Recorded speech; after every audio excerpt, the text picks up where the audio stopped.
Hi, I'm Gaby Maguire and you're watching Soundstage Country.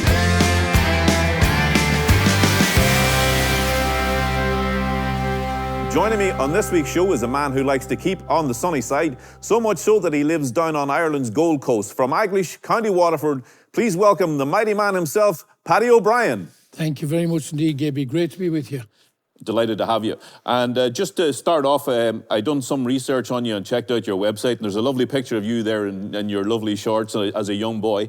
Could you take me on a journey as how you started out in the music industry and how it all panned out for you? Well, Gaby, I was born in a little village called Aglish in Cappoquin in County Waterford. And I suppose from a very early age, I loved music, and particularly country music. And I think maybe as I was growing up, kind of maybe around the 9, 10, 11 age time, I had a little dry battery radio, tiny little radio, that I was able to pick up music. And I was able to pick up country music. Yeah. And there was a man, I think, that did a show on BBC. I think his name was Pat Campbell. And he would have introduced all the great American singers, you know, like Matthew Robbins and Slim Whitman. Yeah. And Matthew Robbins and Slim Whitman particularly caught my imagination because I loved this way Matthew Robbins wrote songs and the gunfighter ballads, which were regularly featured on that show. And of course, Slim Whitman intrigued me, especially for his yodeling. So I suppose it was inevitable that somewhere along the line I would try my hand at yodeling. And indeed, you know, from that time on, I would have had a great interest in music generally, but as I said, particularly country music. And when I was working with local farmers during my school holidays, okay. I would be, you know, there was one particular farm, there was a kind of a valley, and I would sing across the valley, and you have the echo, and I would try to perfect my Slim Whitman yodel and so on and so forth. And I suppose as time went on, it got a little better. I was able to do a little bit more and so on, learning songs, but it was much more difficult then because, you know, we didn't have all the systems of getting music readily put in front of you and the words of the songs, and probably in a lot of cases I probably made up my own, you know. Sure, but everyone does that. Yeah, but, you know, I suppose having said that, it was a wonderful childhood in Aglish. It was a wonderful time, and I suppose I remember it vividly, and I remember vividly my love for the music, and I suppose every opportunity I got, whenever there was a show came to the village of Aglish, and in those days there was a lot of travelling shows. Okay, yeah. And my dad, of course, also sang when he went into the local pub for a few drinks or whatever like that, or indeed go anywhere for a social event or a social gathering. He would also have sang a few songs. So whenever there'd be a show coming to the village, there'd be a song contest. Okay. And of course, Dad and myself were in this particular one, and we both sang the Red River Valley. And Dad won the contest, and he gave me the actual little trophy he got. Oh, lovely, yeah. So all the years listening to the radio paid off? All the years listening to the radio, you know, and of course, Dad would have known the words of many songs, including the Red River Valley. So I suppose that was the end of the school days for you, Paddy, and you were off into the world of work? Yes, indeed. I left school actually at 16, and I got a job in the Cappoquin Pork and Bacon Factory as a helper on the delivery vans delivering the pork and bacon. So I love that. But of course, I spent a number of years in the bacon factory, in fact, until it closed down.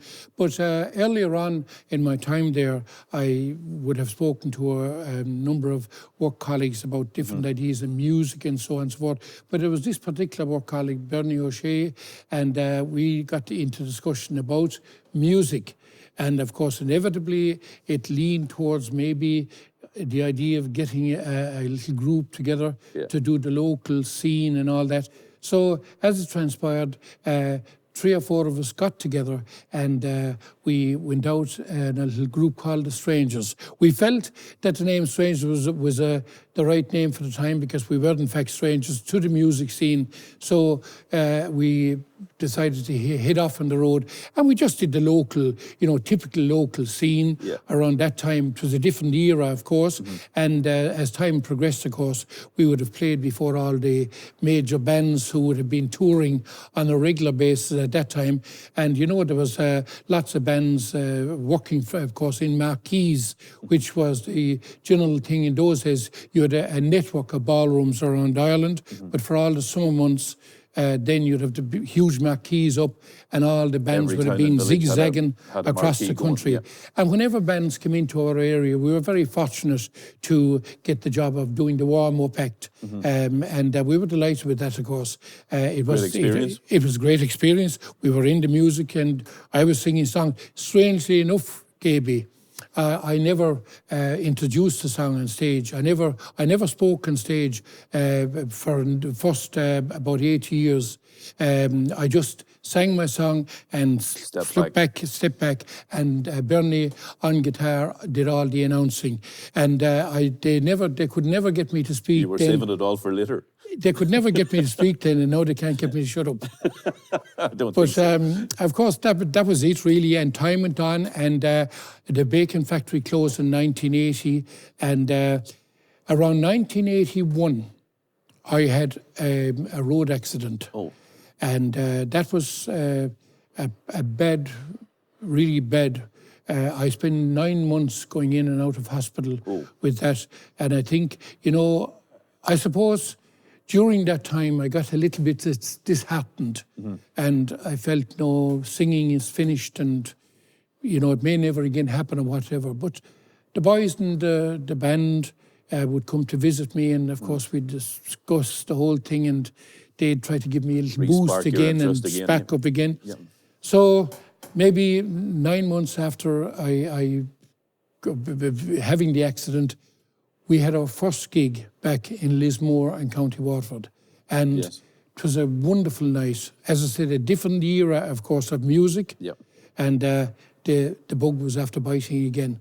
And I was back in the road. You were back in the saddle again. So, back in the saddle again, and I loved it. And we, again, it was, of course, at this stage, it was doing all around the local area. Yep.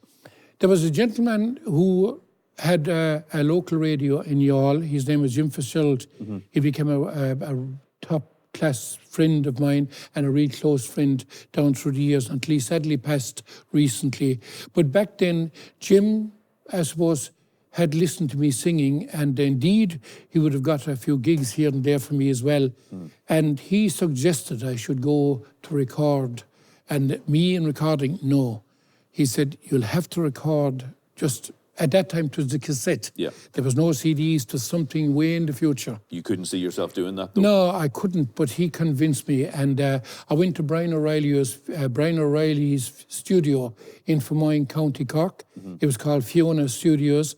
And I recorded a cassette called Easy Listening. Yeah. Now, that mix, Gaby, would have been kind of a mix. It wouldn't be straight country. It would be a little bit of probably crossover, from Eagle, Smokey, as well as the classic country songs as well. But that got great airplay on the local radio network. I suppose they were known then as the pirate radios, and they were all over the country. And I was blessed and indeed very thankful to all those radios for the great help and support they would have given me. Done a lot for everyone, really. Absolutely. And of course, Jim would have been the main man to push that as well, being involved in radio himself.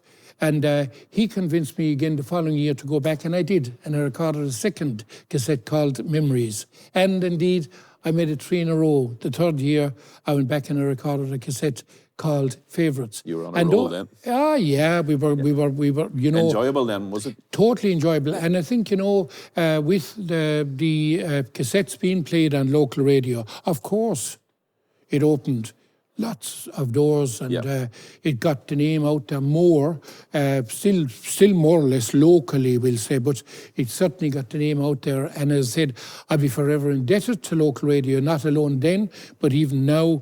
I mean, the work they're doing to promote live music is quite amazing.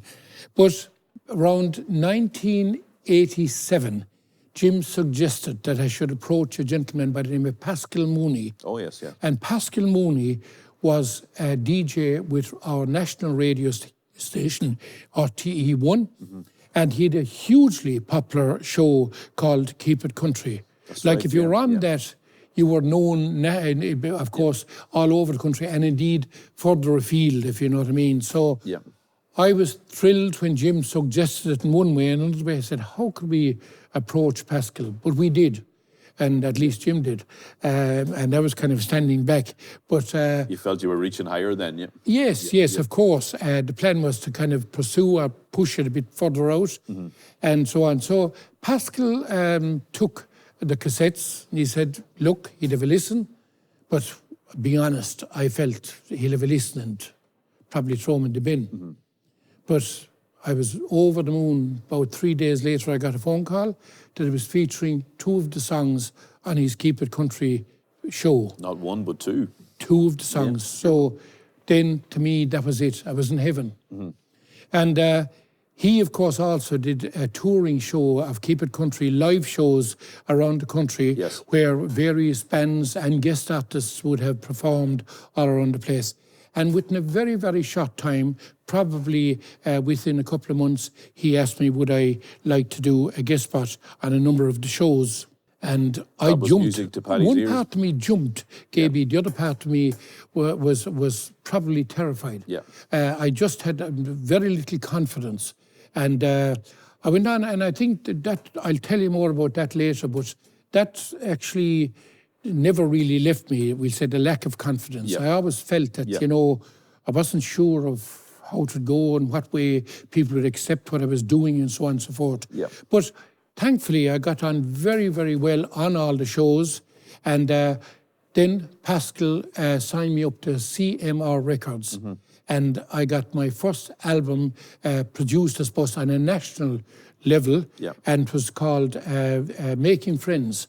On that, I did a duet with Louise Morrissey, and that was the very first one that was done. But that was also done on vinyl and, of course, on cassette. So it was a huge break for me. And, of course, because it was done on CMR Records, they were a national record company, and Yeah. they would have sales, of course, all over Ireland, England, Scotland, and further afield as well. You were broadening your horizons and opening up a Absolutely. whole new audience as well. Surely, that's exactly what it was doing. Towards the end of that year, we started touring more with my band a little bit further out, and we were beginning to move.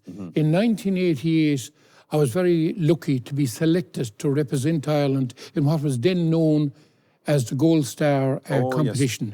Yes. And the Gold Star was supposed to, we could call it the Eurovision Of country music. of country music. Yeah. And that was held in Tilburg in Holland. You'd have to do one cover song and one song which was original. Yeah. I did a song which I had written myself. At that time I had very written a couple of songs, and it was, strangely enough, the name of it was Life Goes Slowly By, which in fact is kind of a contradiction in terms, but that was the name of it. But it came second in that particular competition. Excellent. That was in Tilburg in Holland, but because there was 18 countries taking part, again, loads of doors opened. Yes. Yeah. And I think the amount of airplay and the amount of coverage from the media and even RTE TV came to my house. Teresa Mannion she did the interviewing at the time, and they were at my house for 2 days doing a clip for the 6-1 News then, which back in those days would have been a huge plus. So And at that time, did you feel like a huge honour to be representing your country and all this attention? Oh, Gaby, I would have felt it a major honour to be representing my local village, Yeah. my county, my country. You know, of course, I was delighted and terrified. Yeah. That's the only way I could say it here.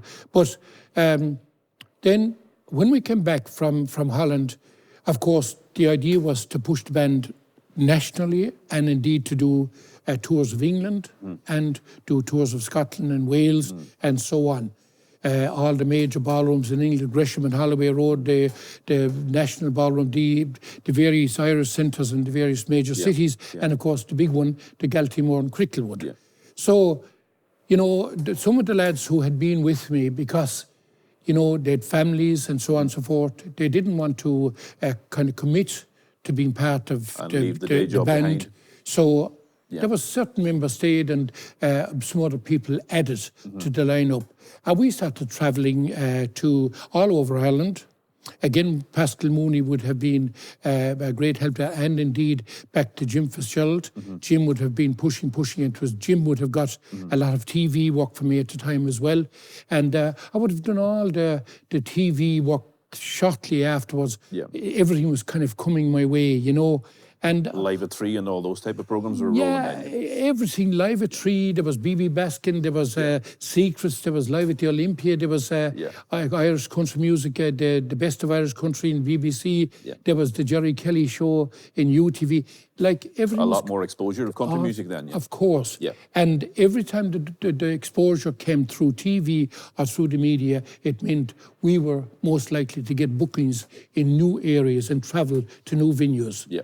And of course, we travelled to England, and then we travelled to Scotland, and down through the years, they became hugely popular for us. And we would have gone to England every year since then, 4 times a year, and 4 times a year in Scotland. Like, as I said to you, back to what I mentioned earlier on, I suppose, you know, the strain, I wasn't, you know, somebody that loved the limelight at all, and I did find it a bit of pressure. And I found myself possibly, I would say, maybe getting slightly depressed in the whole issue. And then I started dabbling in drink. And I suppose, you know, it is easy to have drink when you're in situations like that. You're traveling to various venues where drink is accessible. And, you know, the whole thing kind of lent itself to, that. You have free time on your hands. And, Correct. Yeah. Correct. And did you find the depression thing, did you find that difficult to deal with or diagnose for yourself? Or at the beginning, Gaby, I wasn't actually certain, you know, what way I felt. I think I was denying, and I was kind of ducking and diving, so to speak, to kind of cover. But within a very short couple of years, I was actually going on stage, and I was absolutely terrified. It was like I was looking into darkness. More so even than the first day you stepped up, like? Yes, absolutely. It really, it got bad, and also with that, my drinking got bad. And I went through, I suppose, it got to the stage that it became a major problem. Yeah. And I'd go to England, say, on tour, and as I was coming nearer the venues, I was really tightening up. I tensed up and I wished the show was over. Yeah. I tried to go on stage and I tried to smile and be happy. And indeed, I went through all that, and I would say probably 90% of people never would have known it. The audience looking up weren't aware of any of this. Wouldn't have seen it. No. I probably was maybe a bit of an actor as well. So obviously it was, because I was trying to present myself as the happy joker, the happy person singing happy songs and meeting people and laughing and joking. But that wasn't me. That was not me. For a number of years, that was not me. During that time, of course, I would have been continuously recording, and we then, through the Gold Star Award competition, we got a number of years tours to Austria and Germany. Oh, and they were absolutely amazing. And during my time there, I would have done a lot of TV work there as well, but I was also very blessed for a guy called Bill Herms, and he would be a major star there. Somebody must have mentioned something or something to him, but he asked me to do a duet with him. Oh, and I sang a duet. That was an honour. Yes, a wonderful, wonderful honour. And I sang a duet with him. It was called When Midnight Comes to the Christmas Song. And of course, again, you know, I was over the moon. But while everything looked lovely and rosy and everything like that on the outside, but I was actually crying. You still had the inner turmoil. I was crying on the inside for a lot of time. And I just go back briefly in 1988 to jump back in time. I also went there, in that time I got the opportunity again through Pascal Mooney to record an album in Nashville. And like before that, Gaby, you know, me and Nashville to someplace out there, all these megastars. In the dreams, Suddenly I was in the studio, and the people who backed those megastars were there. backing what I was doing. Yeah. And the album was called Sunnyside. And I suppose the name came from a song called Keep on the Sunny Side. On the sunny side, yeah. And I suppose inevitably, Keep on the Sunny Side nearly became an anthem. Because as years went on, I would always have finished my show by saying good night, God bless, and keep on the sunny side. Well, Paddy there mentioned Keep on the Sunny Side, and I think that's an appropriate time to send him over to the main stage where he's going to perform that aforementioned track, Keep on the Sunny Side with Paddy O'Brien.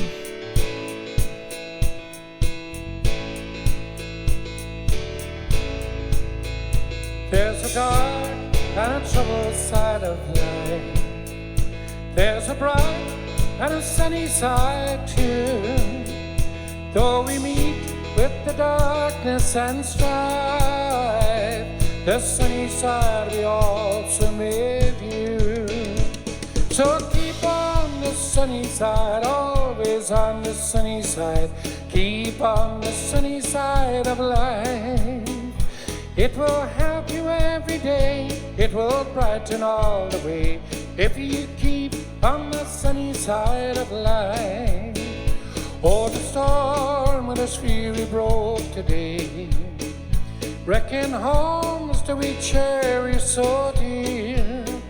But in time, the clouds will pass away, and the sun again will shine bright and clear.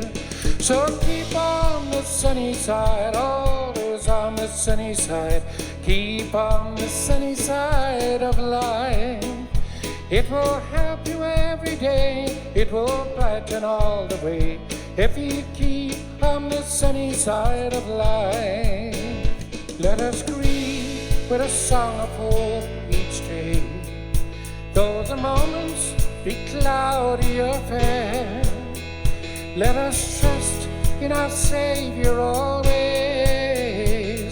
to keep everyone in His care. So keep on the sunny side, always on the sunny side. Keep on the sunny side of life. It will help you every day, it will brighten all the way, if you keep on the sunny side of life. So keep on the sunny side, always on the sunny side. Keep on the sunny side of life. It will help you every day, it will brighten all the way, if you keep on the sunny side of life. If you keep on the sunny side of life.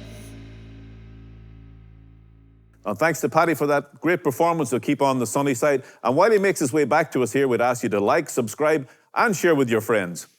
As time went on, we toured all over, and we went to England, and I said, and 4 times a year, Scotland 4 times a year, and that became great. We had some great fans, and people as well. You know, I was lucky enough to have great fans and friends. Yes. Yeah. And great people in the media who helped me down through the years, who had the confidence in playing my music, let it be on TV or radio, or indeed give me a nice write-up on the paper or whatever it might be. But mostly the people who travelled to the shows were there through thick and thin. Because when I fell, they were there to pick me up. And those people picked me up, as well as my family keeping me going. Yeah. You know, I'm forever grateful and forever thankful. As I said, I do pray a lot. I think through, as I said, knowing that the people are there for me and not wanting to disappoint. And I think through prayer, I think along the way, things began to get better and better and better. Yeah. And the act didn't have to be an act anymore. Yep. I was able to be me. There was a weight off your shoulders right there. A weight off my shoulders, but it took time. It just didn't happen with a And I'm sure it came as a major shock to people around you to when that was revealed. Well, I suppose, you know, it's mostly a lot of people, this will be the first time they'll hear this. You know, some people, of course, would know. But I love what I do. I love the music. But in more recent years, I had to cut back on touring because due to ill health, you know, thankfully again, after spending, I suppose, 6 months in hospital 1 year and 4 That's a months long next time. year, not together, but Yep. in and out with various problems. But thankfully, I'm here, I got through it, and I'm still recording. And, you know, all my stuff is up on my website. It's Paddy O'Brien Singer. All the stuff I've recorded is there. And I would have recorded, of course, down through these, as I told you, I was with CMR Records. And then I also did a number of albums with A1 Records in Scotland. Yes. Then, of course, I formed my own record label, and you'd never know or guess what the name is. It's called Sunnyside Sunnyside. Discs. So, you know, it's all associated with Sunnyside. And I think I wanted to give that, you know, I always love to be happy and Yep. chat to people. And I love meeting people after the show and chatting to people and so on and so forth. And I love songs with a story.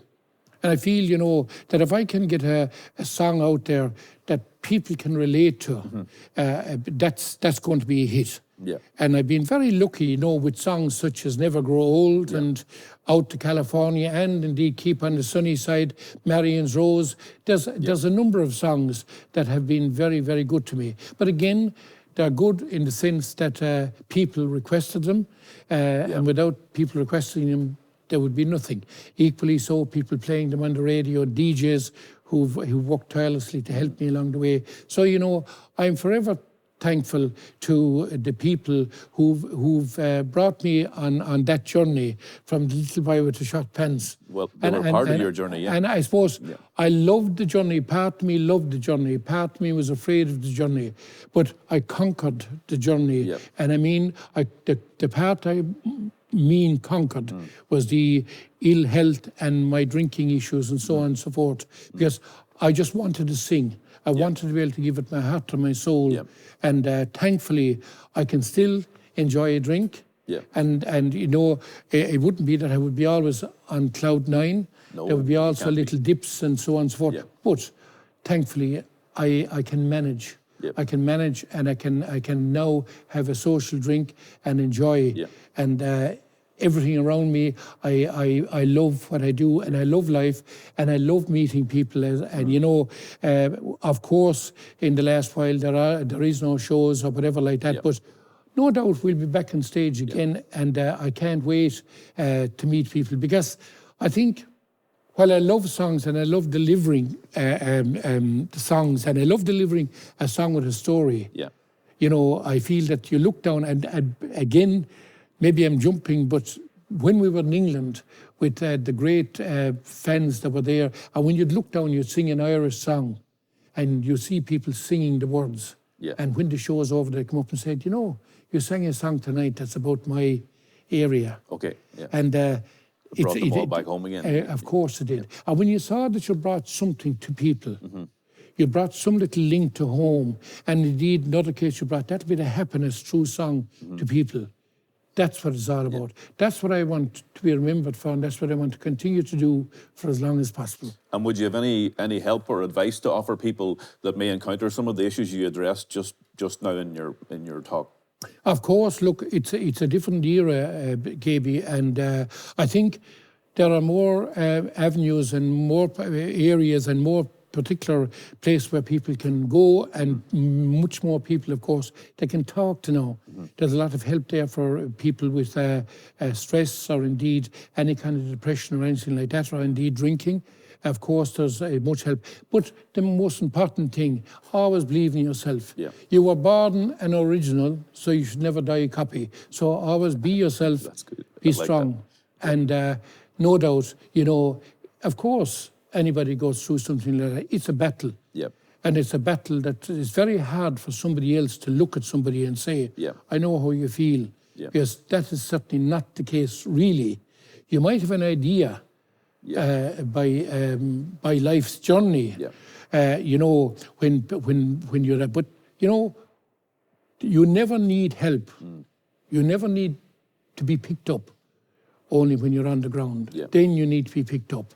And I've been helped along the way, and it's people, it's love of what I do, and I just know if people believe in themselves, Yeah. believe in the people around them, Yeah. talk as much as you possibly can, get it out there. Yeah. Don't cover it.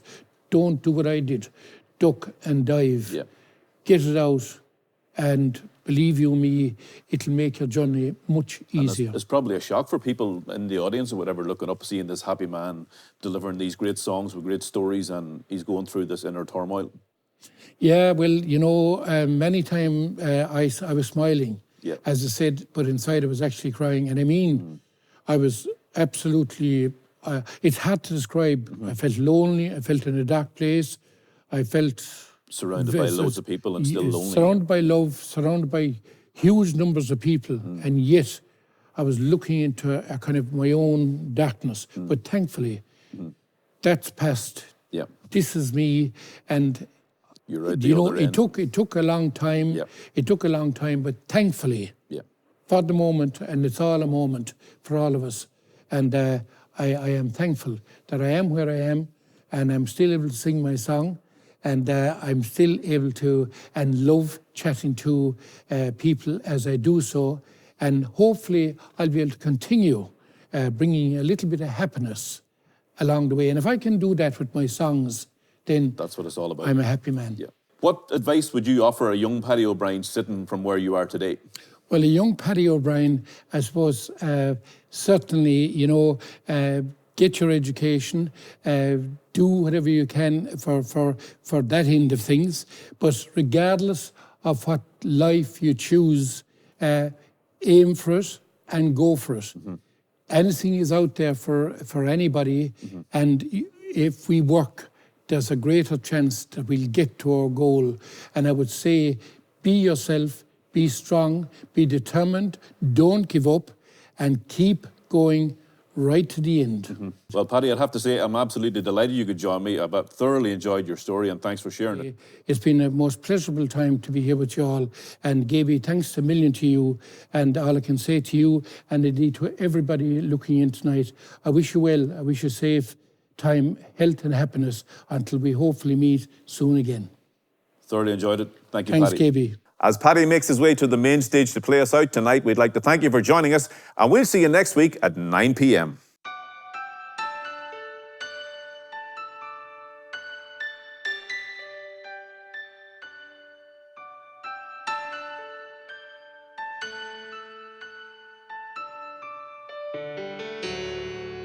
At the Clayton County Rest Home, somewhere on the second floor, she lies in a room no one visits anymore.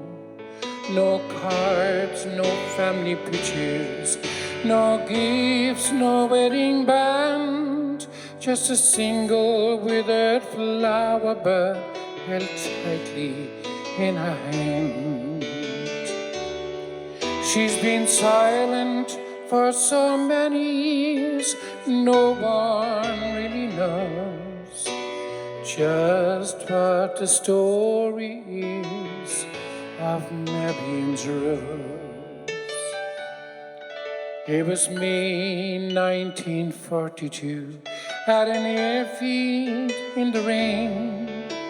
A girl with auburn hair walked a young pilot to his plane. He handed her a flower, said, "This won't bloom until I hold you in my arms again, then like our love it will." As he climbed into his fighter, she saw painted on its nose a crimson bloom above the words, Marian's rose. He was never found when his plane went down in a midnight Allied raid, but she held on to that rosebud and the promise he had made.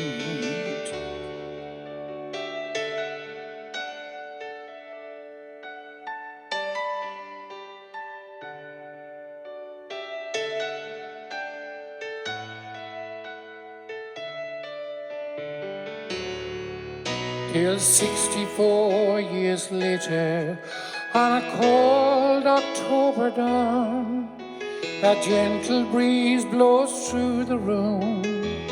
Marion's gone. Word spreads on the second floor. Hurry, come and see the miracle that's going on down the hall in 203. As they gathered by the bedside, some cried but no one spoke as they witnessed the full blooming of Marion's rose. They'll forever tell the story, but only heaven knows the promise that was finally kept of Marion's rose.